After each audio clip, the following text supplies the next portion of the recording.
शिव जी के किराता अवतार के प्रसंग में श्री कृष्ण द्वारा द्वैत वन में दुर्वासा के शाप से पांडवों की रक्षा, व्यास का अर्जुन को शक्र विद्या तथा पार्थिव पूजा की विधि बताकर तप के लिए सम्मति देना, अर्जुन का इंद्रकील पर्वत पर तप, इंद्र का आगमन और अर्जुन को वरदान, अर्जुन का शिव जी के उद्देश्य से पुनः तप में प्रवृत्त होना, तदंतर पार्वती के विवाह प्रसंग में हुए जाटिल नृतक तथा द्विज अवतारों की, फिर अश्वत्थामा अवतार की बात कहकर नंदीश्वर जी आगे कहते हैं, बुद्धिमान सनत कुमार जी, अब तुम पिनाकधारी भगवान शिव के किरात नामक अवतार का वर्णन सुनो। उस अवतार में उन्होंने मूक नामक दैत्य का वध और प्रसन्न होकर अर्जुन को वर प्रदान किया था।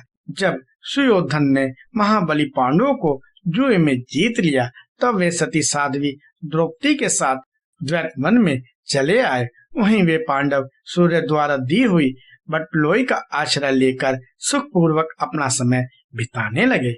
प्रियवर, उसी समय सुयोधन ने आदर पूर्वक मुनिवर दुर्वासा को छल करने के प्रयोजन से पांडवों के निकट जाने के लिए प्रेरित किया। तब महर्षि दुर्वासा अपने 10,000 शिष्यों के साथ आनंद पूर्वक वहां गए और पांडवों से मनो अनुकूल भोजन की याचना की। तब उन सभी पांडवों ने उनकी प्रार्थना स्वीकार करके दुर्वासा आदि तपस्वी मुनियों को स्नान करने के लिए भेजा। मुनीश्वर इधर अन्ना भाव के कारण वे सभी पांडव बड़े संकट में पड़ गए और मन ही मन प्राण त्याग देने का विचार करने लगे। तब द्रौपदी ने श्री कृष्ण का स्मरण किया। वे तत्काल ही वहां आ पहुंचे तथा शाक के पत्ते का भोग लगाकर उन सभी तपस्वियों को तृप्त कर दिया। फिर तो महर्षि दुर्वासा अपने शिष्यों को तृप्त हुआ जानकर वहां से चलते बने। इस प्रकार श्री कृष्ण की कृपा से उस समय पांडव संकट से मुक्त हुए। तदंतर भगवान श्री कृष्ण ने पांडवों को शिव जी की आराधना करने की सम्मति दी। फिर व्यास जी ने भी आकर उन्हें शंकर के समाराधन का आदेश देते हुए कहा, शिव जी संपूर्ण दुखों का विनाश करने वाले हैं। वे भक्ति करने से थोड़े ही समय में प्रसन्न हो जाते हैं, इसलिए सभी लोगों को शंकर जी की सेवा करनी चाहिए।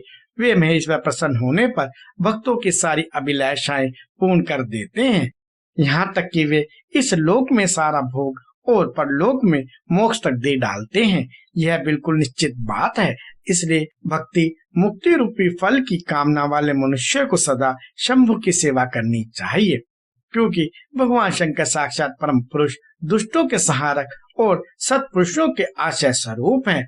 अब अर्जुन पहले दृढ़ता पूर्वक शक विद्या का जप करे, तब इंद्र पहले परीक्षा लेंगे, पीछे संतुष्ट हो जाएंगे। प्रसन्न होने पर वे सर्वदा विघ्नों का नाश करते रहेंगे और फिर शिव जी का श्रेष्ठ मत प्रदान करेंगे। नंदीश्वर कहते हैं, मुने इतना कहकर व्यास जी अर्जुन को बुलाकर उन्हें शक विद्या का उपदेश देने को उद्यत हुए। तब तीक्ष्ण बुद्धि वाले अर्जुन ने स्नान करके पूर्व मुख बैठकर उस विद्या को ग्रहण किया। फिर उदार बुद्धि मुनिवर व्यास जी ने अर्जुन को पार्थिव लिंग के पूजन का विधान बतलाकर उनसे कहा। व्यास जी बोले, पार्थ, अब तुम यहाँ से परम रमणीय इंद्रकील पर्वत पर जाओ और वहाँ जाह्नवी के तट पर बैठकर सम्यक रूप से तपस्या करो। यह विद्या अदृश्य रूप से सदा तुम्हारे हित करती रहेगी। अर्जुन को यह ऐसा आशीर्वाद देकर व्यास जी पांडवों से कहने लगे, निपश्रेष्ठो, तुम सब लोग धर्म पर दृढ़ बने रहो, इससे तुम्हें सर्वथा श्रेष्ठ सिद्धि प्राप्त होगी। इसमें अन्यथा विचार करने की आवश्यकता नहीं है। नंदीश्वर कहते हैं, मुने इस प्रकार मुनीश्वर व्यास उन पांडवों को आशीर्वाद दे तथा शिव जी के चरण कमलों का स्मरण करके तुरंत ही अंतर्ध्यान हो गए। उधर शिव मंत्र के धारण करने से अर्जुन में भी अनुपम तेज व्याप्त हो गया। वे उस समय उद्दीप्त हो उठे। अर्जुन को देखकर सभी पांडवों को निश्चय हो गया कि अवश्य ही हमारी विजय होगी, क्योंकि अर्जुन में विपुल तेज उत्पन्न हो गया है। तब उन्होंने अर्जुन से कहा, व्यास जी के कथन से ऐसा प्रतीत होता है कि इस कार्य को केवल तुम ही कर सकते हो। यह दूसरों के द्वारा कभी भी सिद्ध नहीं हो सकता। अतः जाओ और हम लोगों का जीवन सफल बनाओ। तब अर्जुन ने चारों भाइयों तथा द्रौपदी से अनुमति मांगी।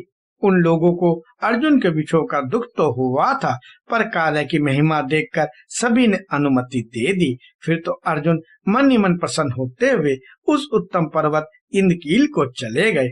वहां पहुंचकर वे गंगा जी के समीप एक मनोहर स्थान पर, जो स्वर्ग से उत्तम और अशोक वन से सुशोभित था, ठहर गए। वहां उन्होंने स्नान करके गुरुवर को नमस्कार किया और जैसे उपदेश मिला था उसी के अनुसार स्वयं अपना वेश बनाया। फिर पहले मन ही मन इंद्रियों का अपकर्म करके वे आसन लगाकर बैठ गए। तत्पश्चात समसूत्र वाले सुंदर पार्थिव शिवलिंग का निर्माण करके उनके आगे अनुपम तेजो राशि शंकर का ध्यान करने लगे। वे तीनों समय स्नान करके अनेक प्रकार से बारंबार शिवजी की पूजा करते हुए उपासना में तत्पर हो गए। तब अर्जुन के शिरोभाग से तेज की ज्वाला निकलने लगी।